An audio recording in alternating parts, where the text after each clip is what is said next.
en direct de la terrasse de Maurizio avec une Joconde. Non, c'est Jessica Adamiano qui, comme son nom l'indique, est marseillaise et qui est, c'est d'une banalité si j'ose dire, elle est avisable pour la photo parce qu'elle s'est lancée dans la photo, pas trop fort parce que des fois ça fait mal, comme dirait Ayrton Senna qui s'était lancé dans les murs après la course automobile, mais jamais en même temps, contrairement à ce dirait notre président. Et elle expose chez Maurizio Pavia Italia Mia. Et donc, elle nous vient de loin à pied, au-delà de Marseille, parce qu'à la base, elle est plutôt calabraise, donc elle est italienne du Sud. Elle a un autre métier. Donc, quel est votre premier métier, s'il vous plaît, Jessica, dans la vraie vie? Qu'est-ce qui vous finance? Alors, dans la vraie vie, je suis policier scientifique. Ouais. Donc, j'interviens sur le terrain pour rechercher des indices et des preuves sur toute scène d'infraction. Donc, évidemment, pour brouiller les pistes, elle est née à Strasbourg, en Alsace. Ouais. Donc, l'Allemagne française, non, je plaisante. C'est ça. On l'a récupérée, c'est à nous. Quand on est petite fille, on rêve de quoi? Alors quand on est petite fille, on rêve d'être vétérinaire. D'accord. À la base, donc. Et c'est allé plus loin, je crois. J'ai passé un bac scientifique, j'ai postulé aux classes préparatoires et je n'ai pas été prise. Donc du coup, j'ai dû réfléchir à... déception. Totale déception. L'enfant était meurtri. Je ne pouvais pas soigner les petits chats et les petits chiots, donc du coup j'ai dû trouver autre chose et je me suis dit que les chatons c'était mignon, mais que la psychologie criminelle était très intéressante aussi. Oui, mais il n'y a pas de calendrier avec de la psychologie criminelle. Tout à fait, et ça n'existe pas vraiment en France, donc j'ai essayé de trouver un métier qui se rapprochait, où l'analyse était nécessaire. Alors en fac, donc, après le bac? Oui, tout à fait, j'ai fait une licence de psychologie, ouais. Et donc pendant ma licence, j'ai cherché un métier qui me permettrait d'allier ma passion pour la curiosité, parce que je suis très curieuse, donc le reportage un petit peu et toujours la branche un peu criminelle, et tout naturellement j'ai trouvé la police scientifique qui me permet de chercher, d'analyser, d'être curieuse. Il faut rentrer, il faut faire un concours pour devenir... Tout à fait, ouais, c'est un concours de la fonction publique. Donc c'est bac plus 3, comme on dit. Alors moi à l'époque c'était niveau 3e, catégorie C, maintenant c'est passé niveau bac, donc catégorie B. D'accord. Donc il faut le bac. N'importe quel bac. D'accord, ça n'importe quel bac, n'importe qui l'a. Donc oui, mais c'est après que ça devient difficile.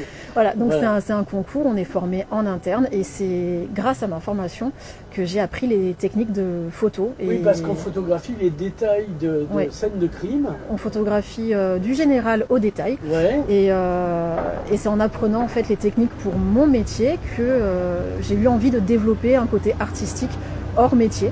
Est-ce que justement, parce qu'on voit on est à Marseille, police scientifique, on voit des choses, c'est pas tous les jours dimanche, que pour respirer, plutôt que faire comme Dexter et se mettre dans le crime pour avoir une alternative aux horreurs, vous vous mites à la photographie au beau.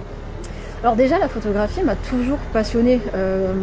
L'image, que ce soit la photo, la peinture, ça m'a toujours plu. Pas pour être peintre moi-même, mais ça m'a toujours plu. Mais c'est vrai que là, le fait d'avoir un métier qui était prenant, j'avais l'envie et le besoin de trouver une passion vraiment hors champ, enfin qui n'avait pas rien à voir, mais qui me permettent de m'évader, de penser à autre chose qu'au travail, du coup.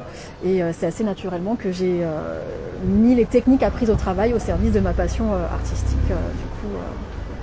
Alors ça fait combien de temps, du coup, le switch, comme on dit en portugais? Alors le métier, ça fait 14 ans et la photo, ça fait peut-être plus de 10 ans que j'essaye de faire ce que je peux, et 4 ans que je me suis mise vraiment sérieusement avec des vidéos, en regardant un peu ce qui se fait, à m'intéresser à d'autres photographes, parce que jusqu'à présent je ne m'intéressais pas forcément à d'autres photographes. J'essayais un petit peu de voir ce qui se faisait mais sans m'y intéresser vraiment. Et là ça fait vraiment 4 ans, 5 ans que c'est plus sérieux du coup. Alors quel photographe est un exemple Je pense que je peux pas dire que j'ai d'exemple. Je vais voir des photos qui vont me plaire ou pas me plaire. Une photo d'un photographe en particulier peut me plaire et le reste de son travail pas du tout. J'ai pas de nom particulier parce que j'ai pas forcément de modèle. Maintenant, sans vouloir faire cliché pour le off. Ouais. Mais on a le parrain du festival de cette année, dont je trouve les photos magnifiques, Yann Arthus Bertrand, évidemment. Donc quand j'ai vu, d'autant plus qu'il était parrain de cette édition, Ouais. j'étais vraiment ravie Vous d'avoir... l'avez rencontré, là je fais mon Jacques Martin. Parce que Pas du tout. je suis en train de négocier une interview, donc si vous voulez viendre. Oh bah, ce sera avec plaisir. Voilà. Ce sera avec plaisir. Non, j'ai pas eu le plaisir de le rencontrer, mais j'ai vu beaucoup de ses photos forcément. J'ai vu pas mal de ses émissions aussi, bien qu'en général je ne regarde pas ce genre d'émissions à la télé, mais les siennes j'avais beaucoup aimé. Donc cette année, quand j'ai vu que c'était lui le parrain, j'étais d'autant plus contente d'avoir été sélectionnée pour le Vous festival. l'avez rencontré il y a des années quand il faisait La Terre vue du ciel, il était passé à Ibiza aussi. Non, je l'avais pas vu du tout à ce moment-là, mais Ni vue du ciel, ni non. vue de la Terre ni vu d'ailleurs. en vrai. Mais j'avais acheté un de ses livres et je regarde régulièrement son travail que je trouve vraiment très très beau pour le coup. C'est avec Gérard Depardieu, c'est un des photographes les plus connus en fait, vivants. Oui. Parce que bien sûr après il y a Brassailles, etc. Il y en a d'autres qui sont forcément inspirants, mais lui c'est vrai que le photographe actuel, je trouve son travail vraiment joli et donc je le trouve inspirant. Après, je ne fais pas du tout de photos de paysage, moi, pour le coup. Ce n'est pas du tout ma matière, mais je trouve ces photos vraiment très jolies. Alors là, il y a justement, on va arriver à votre travail.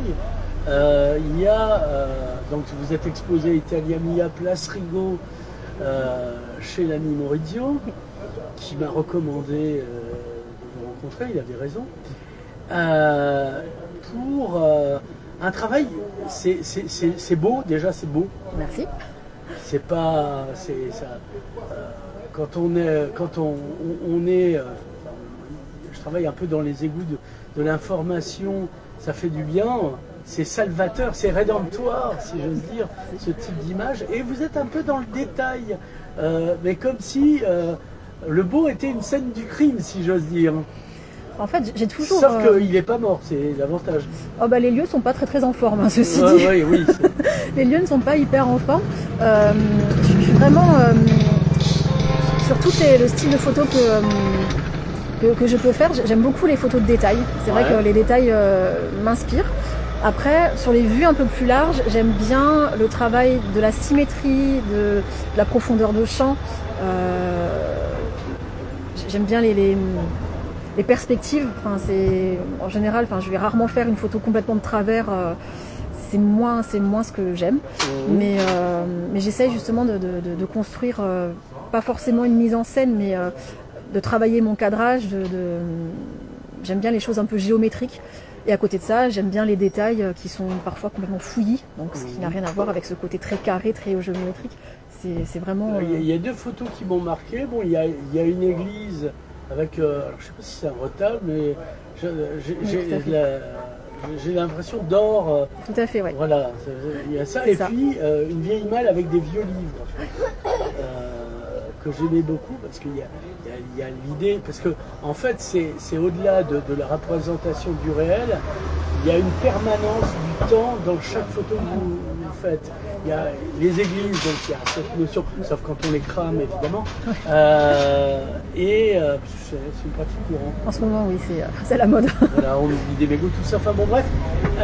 Et il y a aussi les vieux livres, c'est-à-dire donc il y a tout un univers, c'est un peu photographier peut-être votre subconscient, parce que dans votre subconscient il y a des églises dorées à leur fin, il y a des vieilles malles, des vieux livres, etc. Les vieux livres, du moment que j'ai su lire, j'ai pas arrêté de lire. Donc forcément, quand je découvre comme ça des vieilles bibliothèques ou des livres qui sont posés et totalement à l'abandon, l'objet me plaît déjà beaucoup de par cette passion pour la lecture. Et après, les églises, pour moi, ont quelque chose d'apaisant sans être forcément pratiquante. Les églises, j'ai une petite préférence pour les églises abandonnées, évidemment. Oui. Mais quand on rentre dans une église, et pour le coup, je préfère les petites églises aux grandes cathédrales qui sont très très vivantes, je trouve qu'il y a déjà un silence, une architecture qui sont pour moi apaisantes. Et donc c'est aussi une façon de me reposer de mon travail quotidien pour le coup, et j'ai presque envie de dire là, celle-ci en l'occurrence, je vois très bien celle à laquelle vous faites rapport, elle est encore toute dorée parce que les gens n'ont pas volé l'or qui est à l'intérieur. Alors c'est dans l'Italie du Nord. Oui, parce que y a beaucoup de paysages italiens.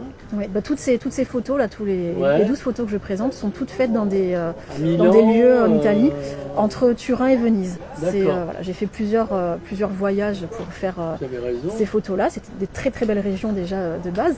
L'architecture est très belle même quand elle n'est pas abandonnée. Mais du coup, là, il y a vraiment 4 ans, on va dire. À Venise, elle est abandonnée aux touristes. Bah, du coup, j'ai moins aimé. Parce qu'il y avait beaucoup trop de monde à mon goût. Mais toutes les petites ruelles, enfin pas abandonnées, mais les ruelles non prisées les touristes. Le Barrio Vecchio est peut-être calme à Venise, non? Ou le Barrio Giù, des routes dans le Barrio Vecchio? Je connais pas vraiment le nom des quartiers. En tout cas, moi, ma façon de déambuler dans Venise, c'était il y a du monde, je vais pas là, je prends la rue en face. Donc un chat, pas un lapin blanc. Mais justement, je suivais pas un chat parce que je ne voulais qu'il y ait personne. C'était plutôt ça. Donc j'ai découvert des petites ruelles qui menaient sur rien parce qu'évidemment, quand ça mène sur quelque chose, il y a du monde. Donc je me suis un petit peu perdue dans Venise et c'était fort sympathique, toute la partie hors touriste. Et c'est pour ça aussi que j'ai fait, que le choix de faire ces lieux abandonnés s'est imposé à moi parce que je préfère ce qui n'est pas commun et ne pas trouver 25 000 personnes qui vont faire la même photo. Même s'il y a pas mal de gens qui pratiquent aussi ce qu'on appelle l'urbex. Moi, j'aime bien être seule là où je filme. Oui, mais le but du jeu, c'est plutôt la permanence, justement. Bah là, les lieux sont en l'état. Quand personne les dégrade, ils sont beaux.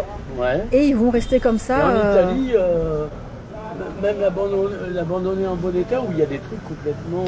Oui, il y a des trucs abîmés, mais si je peux comparer avec la France, en Italie, même quelque chose totalement abandonné et saccagé reste forcément beau par l'architecture, par les peintures au mur, les peintures au plafond.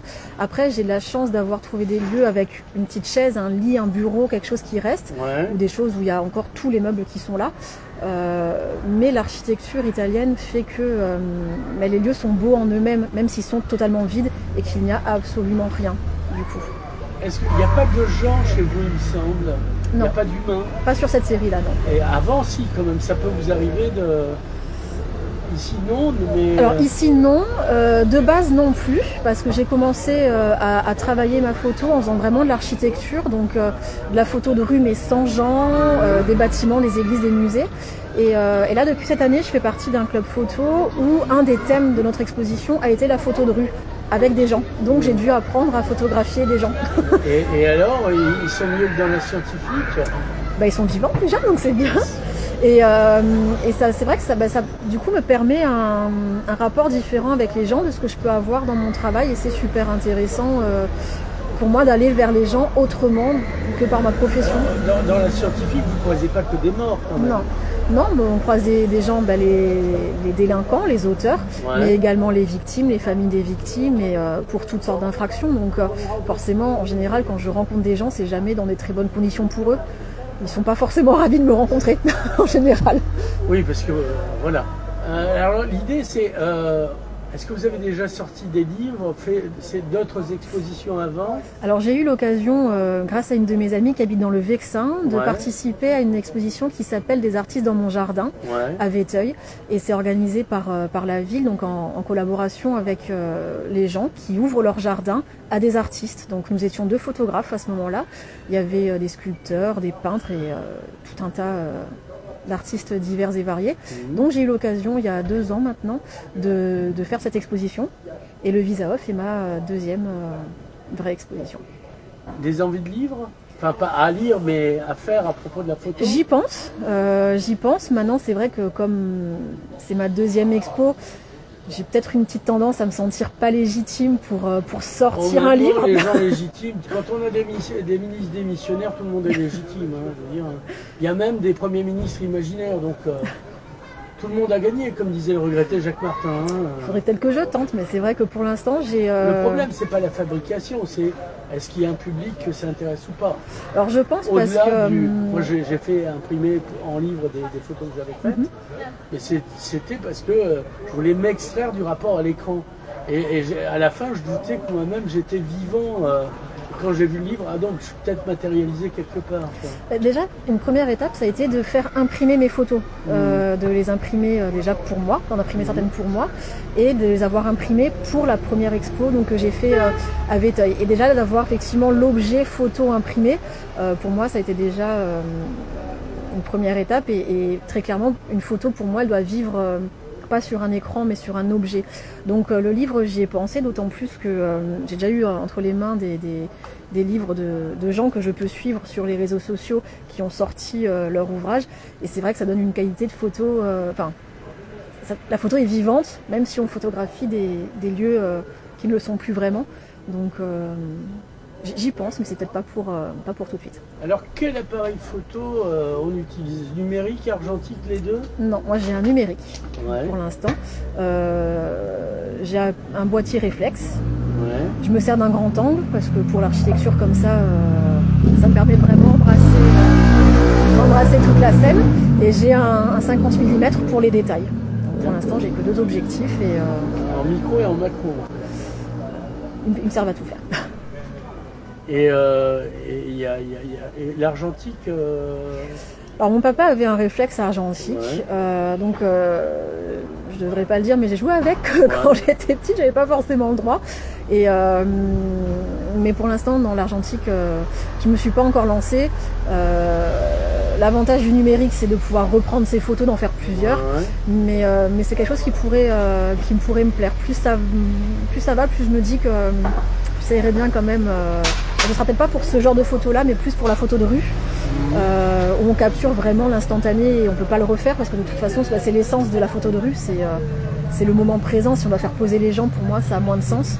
Donc pourquoi pas, j'envisage.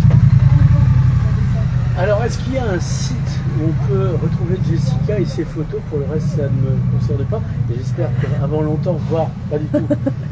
Alors, j'ai ma page Instagram, du coup, où je propose. Voilà. Donc, j'ai 2 pages Instagram. Une qui est vraiment consacrée à ma photo, on va dire, de loisir, au travail que je propose ici. Et une deuxième où je propose mes services de photographe pour les gens qui le souhaitent. Ce qui me permet de parfois financer un petit peu Est-ce que vous avez déjà acheté des photos? C'est-à-dire qu'il y a 2 niveaux de jeu. C'est-à-dire que moi je me marie évidemment, je prends Jessica pour la photo, mais je viens chez vous où je vois, celle-là j'aimerais bien, combien elle coûte, quoi. Tout à fait. Alors dans le cadre justement de l'exposition à Paris, j'ai eu le plaisir de vendre mes 2 premiers clichés, donc c'est possible. Donc toutes les photos qui sont sur ma page plus personnelle, n'importe laquelle elle vous plaît, vous pouvez l'acheter. Et après, pour le côté plus professionnel entre guillemets, je ne fais pas de mariage. Oui. Et les enterrements, non, pas bon, c'est une blague. Alors si les gens veulent, pour l'instant c'est pas proposé. Oui, mais ça change pas beaucoup du boulot finalement. Exactement. Mais après, comme j'aime beaucoup les détails, c'est vrai que je suis plus spécialisée dans la photographie, on va dire, immobilière. Donc vous avez une location, vous avez une maison d'hôte, un hôtel, une activité, un restaurant. Là, j'aime bien parce que j'aime bien m'imprégner du lieu, de la personne pour laquelle je fais les photos, et j'aime bien justement mettre en avant les détails, chose que les gens ne savent pas forcément faire par eux-mêmes quand ils vont prendre leur portable pour faire une photo. Donc, alors, il y a, à part comment ça s'appelle, l'Instagram, il y a un site ou pas du tout? Non, pas encore. Mais ça va. Il n'y a pas de honte, c'est pas ça va se développer. D'accord. Et donc, on peut vous contacter tout à fait. Par Instagram, parce que voilà, il y a une formule, interface, voilà. Alors, qu'est-ce que j'ai pas demandé, Jessica, qu'il est urgent de demander, c'est en quoi cette interview serait nulle et non avenue? Qu'est-ce qu'on n'a pas dit qu'il faudrait dire, préciser? Qu'il faut venir voir les photos déjà. Voilà, déjà chez Maurizio, mais ça sera dit.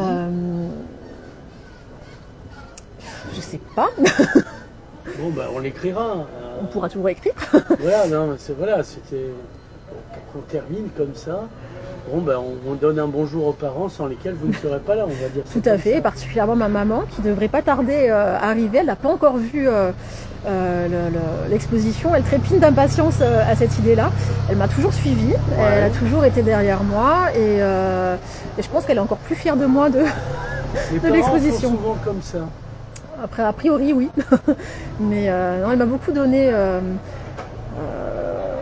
l'envie de faire de la photo aussi, parce que quand je regarde tous les albums de famille, Oui. c'est souvent elle qui faisait les photos, et en discutant avec elle, en fait, je me suis rendu compte qu'elle faisait beaucoup de photos, ma tante aussi faisait beaucoup de photos, donc je me rends compte qu'au final, ça reste une continuité un peu familiale. Vous avez toujours des albums de Oui. photos? Ah oui, Non, parce que les gens, en fait, ils ont tout sur Internet, donc Ah ils n'ont non. rien sur Non. l'ordinateur, parce que Non. un disque dur, ça crame facilement. j'en ai perdu un, donc je sais. Euh, Non, bah justement, comme un disque dur, ça peut cramer, une clé USB, on peut la perdre, et puis tous les clouds, j'ai Oui, pas sont- toujours confiance plus que ça. Donc pour certains, enfin, les événements familiaux, Noël, Pâques, tout ça, quand Oui. je fais les photos, il y a le numérique, mais j'en imprime toujours une partie les plus jolies pour pouvoir les partager. Et quand j'allais chez ma grand-mère, 1-2 fois par an, je reprenais toujours les albums avec elle, on regardait toujours les albums photos. Donc en fait, je pense vraiment que la photo a toujours fait, depuis toujours partie de ma vie, même si ce n'est pas moi la photographe. Mais j'ai toujours eu à cœur de regarder les photos, de regarder d'où je venais, les vieilles photos du village Calabre. de ma grand-mère, tout à fait. Alors, c'est où en Calabre? Alors c'est Quel nom déjà? On va commencer alors par là. c'est vraiment le sud de la Calabre, Ouais. c'est à une 50aine de kilomètres de Reggio de Calabre, là où Ouais. il y a l'aéroport pour arriver. Et donc c'est la ville de Bruzzano, Ça, non? Bruzzano Zeffirio. Et c'est de là où était ma grand-mère, et où on a toujours une maison, et j'ai toujours de la famille C'est là-bas. bien d'avoir toujours une maison à Puzzano. C'est bien. Jessica, merci. Ben, Et, merci à on vous. va vous suivre dans la suite de vos aventures. Merci.